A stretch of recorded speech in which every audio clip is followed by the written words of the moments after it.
Hey guys, welcome back. Today we are giving you our top wide receiver sleepers for the 2021 fantasy football season. We want to help you win your draft to win your league. Let's start this fantasy football podcast right now.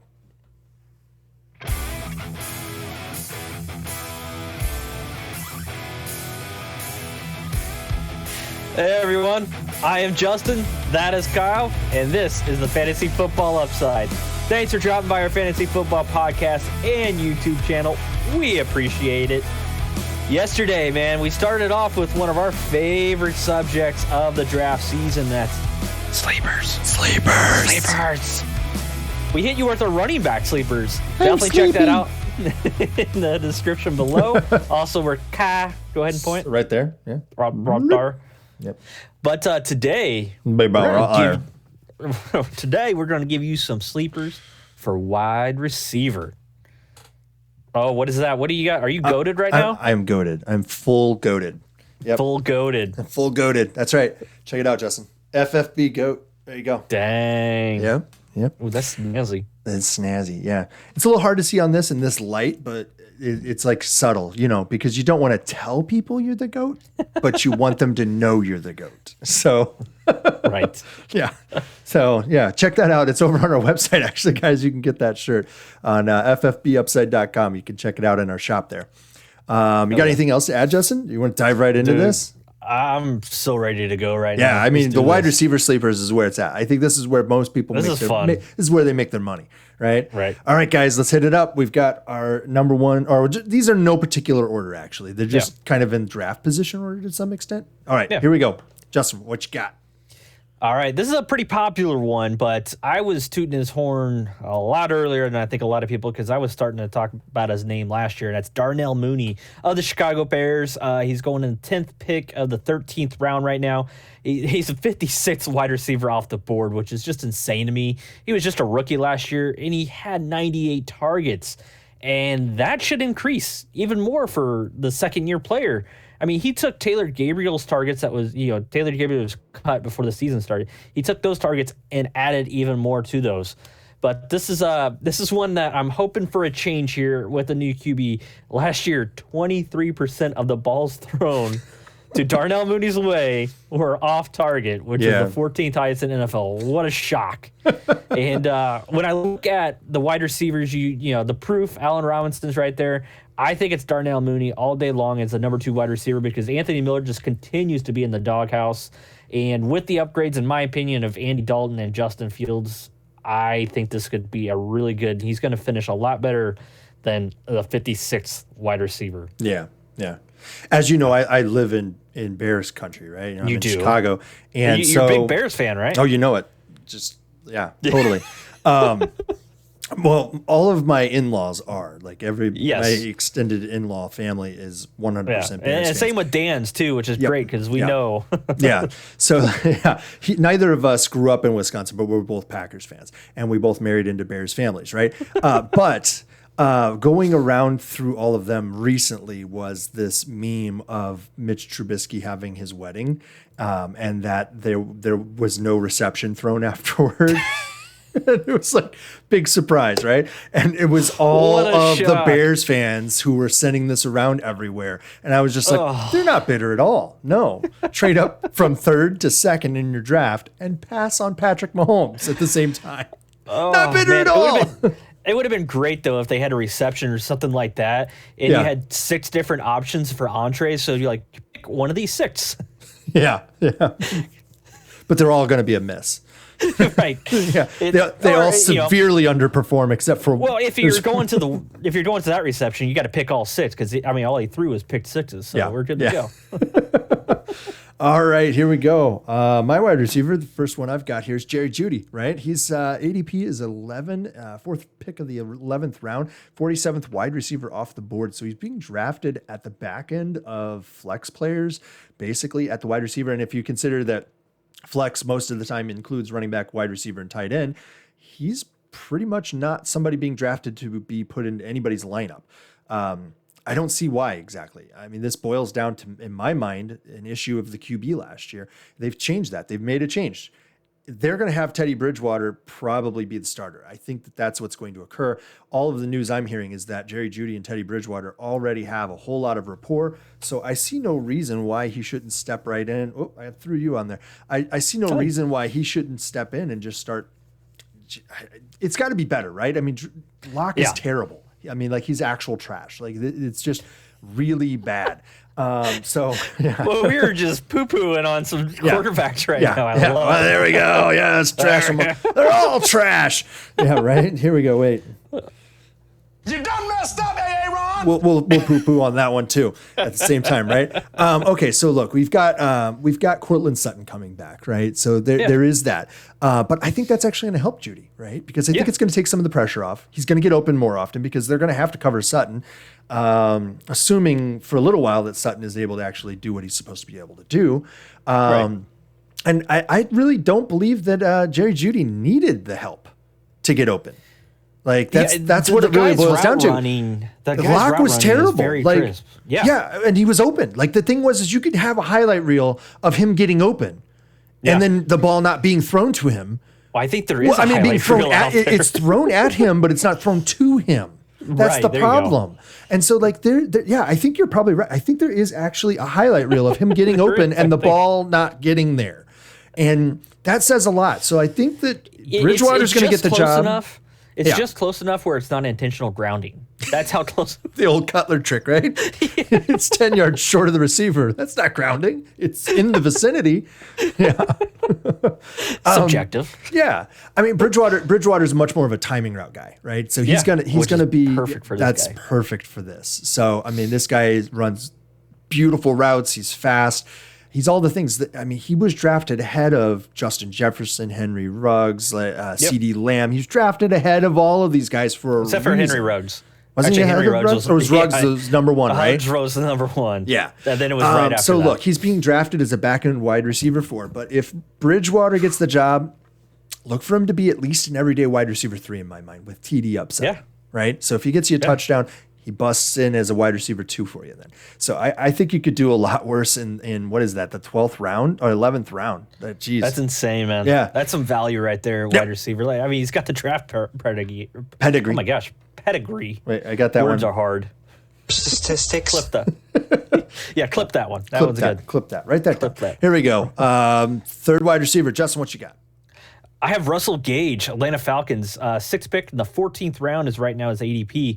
61st wide receiver off the board right now. Just insane to me right now. I mean, this is potentially the number 2 wide receiver on this roster, and they already came out, he's going to play slot. He'll play a little on the outside. I think his best option is going to be playing slot. You're going to see, the new tight end Pitts come in and play a little slot as well. So, but it's one of those things where I can see both of them kind of interchange. But this is a guy that had 110 targets last year, everybody. He was 22nd in targets, but he only finishes the 40th best wide receiver. I think some of that is them not looking at him towards the end zone and him not just breaking out. He was definitely one of those guys that he's really good in between the 20s right now. But if Matt Ryan trusts you enough to throw you 110 targets, I think there's going to be some touchdowns that are going to be coming down and hauling in. And, I mean, like I said, he's being drafted as a wide receiver 5. Yeah. This is the number 2 wide receiver on the Falcons. I mean, there's people talking about, what about Tajay Sharp? When's the last time you heard Tajay Sharp was even relevant? That was like 2 or 3 years ago with the Titans, I believe. Yeah. So it's like, why would he, the guy that's been bouncing and even around then, the NFL, he wasn't that relevant then even. No, he had a little spurt there. Yeah. Same thing with the Giants. So. Yeah, I'm just flabbergasted by this ADP right now with Russell Gage. I know you are as well. Yeah, we were high on him last year. Russell Gage last year. Yeah, him and Calvin Ridley. We both liked that offense for the passing game. We didn't like it for the running game. That was our Chris Godwin from the year before. A guy that we said that was going to go. Calvin Ridley. Sorry, little soapbox. 18th to 20th wide receiver, and he's going to finish as a top 3. And holy poo. And now he's going off the board like his 4th wide receiver, right? Yep. Yeah. So he's our 4th. Yep. He's our 4th, and I think he's actually ADP 4th wide receiver. So Yeah. All right. So here we go. What you got? Wide receiver 4. Hey, we were talking about him. It's Henry Ruggs with a laser beam. Freaking laser. Freaking lasers. He's going in the 4th pick, 12th round, 52nd wide receiver off the board.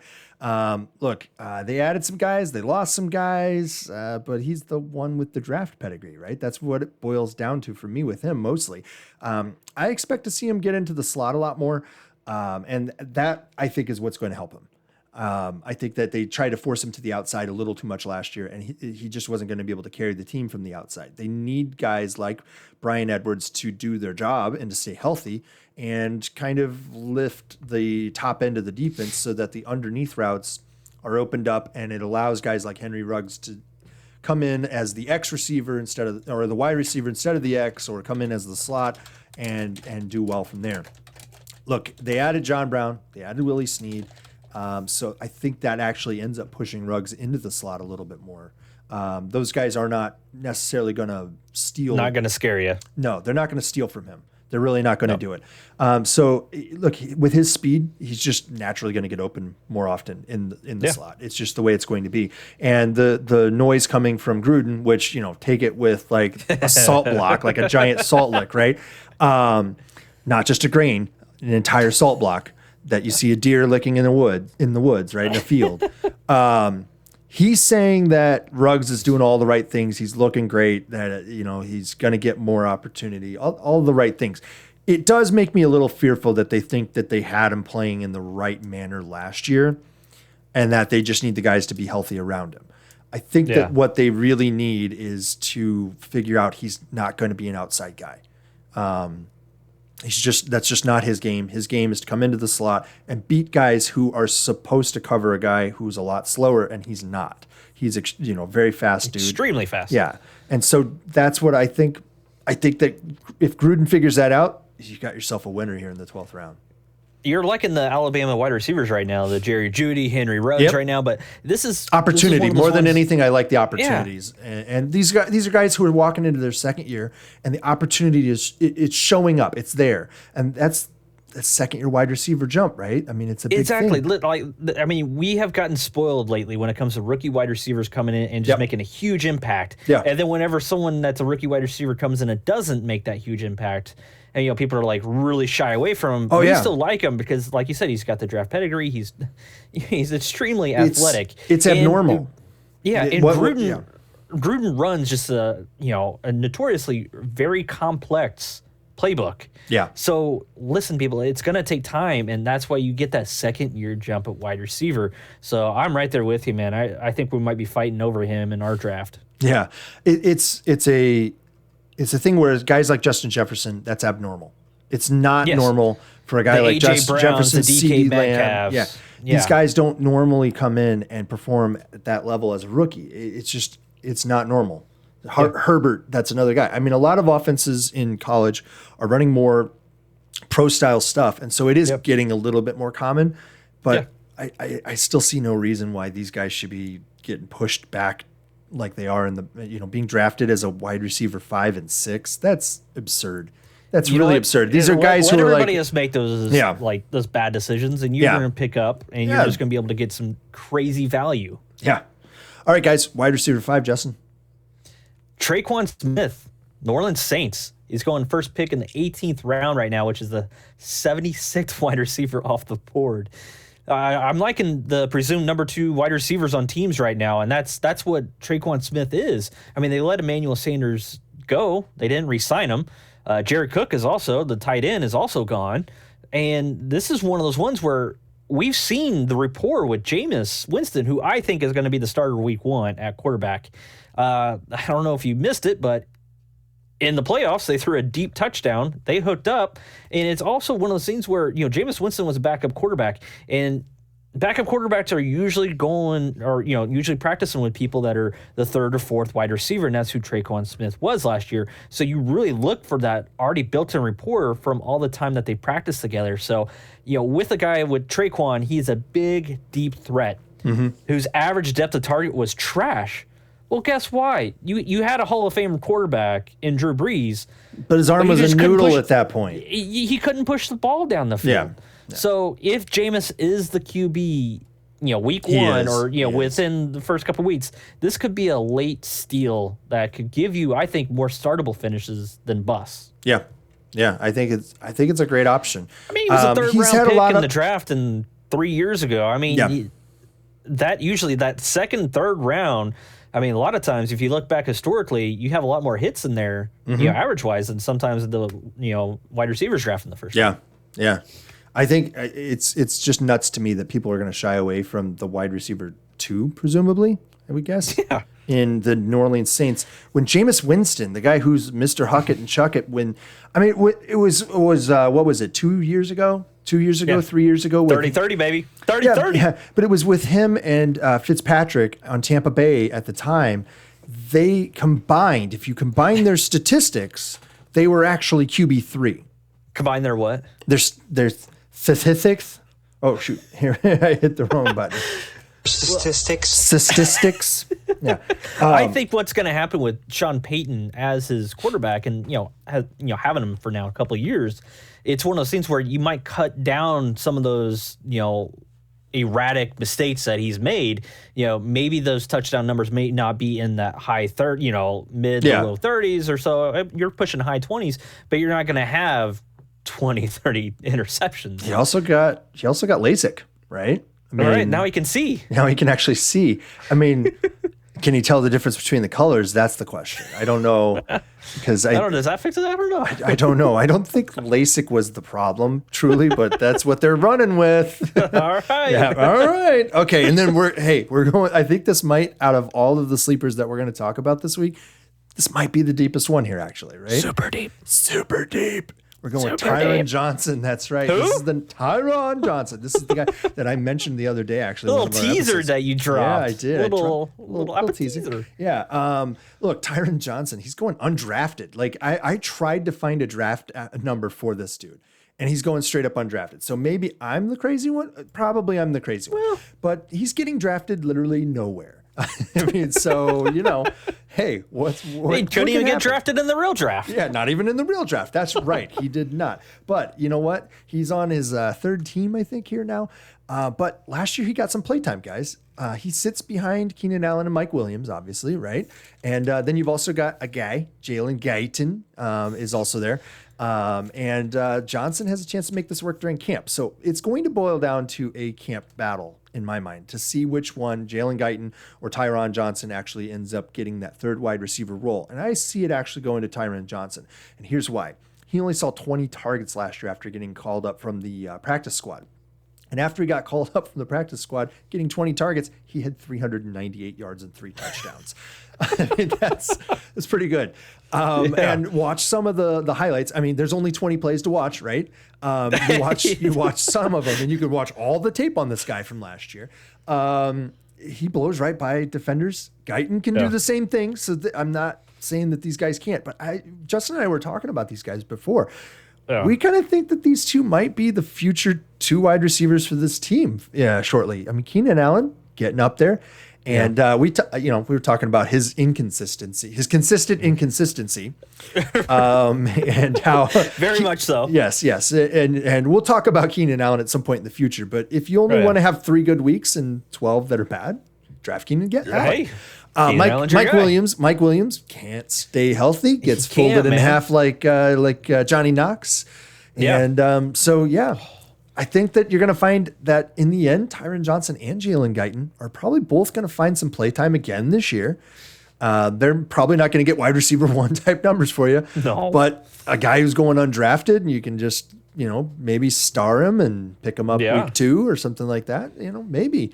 Because he doesn't have the name. No. That's the biggest thing. He doesn't have the name.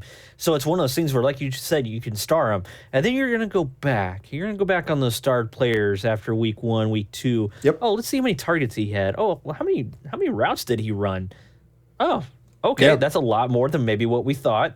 Maybe it's worth a flyer on him right now. Let's pick him up before somebody else will, or before he blows up and someone's got to blow your fab budget and everything like that. Yeah. So, This is one of those guys that I think in the end you want to be the guy that, like, 2 weeks later after you've picked him up, everybody's like, wait, how did you already grab this guy? Yeah.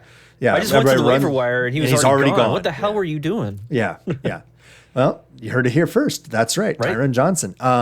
And look, I get it. The offense is going to change. Anthony Lynn's not there anymore. But Keenan Allen's getting up there in age. You've got injuries all over the place constantly from the wide receivers who are in front of him. I think he represents a big downfield threat. And, geez, I mean, you've got Justin Herbert at the helm, dude. So you've got a rifle for an arm, really accurate deep ball, and you got a couple burners between Johnson and Guyton who could get it done for you. So I would pay attention to this camp and take either one that you can tell is going to be the wide receiver 3. Yeah. There's no guarantee that they stay the wide receiver 3 and the other guy doesn't jump him as the season goes because we don't really know what these coaches are going to do. Right. But that's where we're at, guys. All right, that's going to do it for our wide receiver sleepers. Next time that you talk to us, we're going to talk about QBs and tight ends. We got a couple that we're going to give you on those. A little tougher on those. Just a little bit. Yeah, just a little bit. But that's going to do it for us on this one, guys. We'll talk to you next time. Have fun. Bye. See you.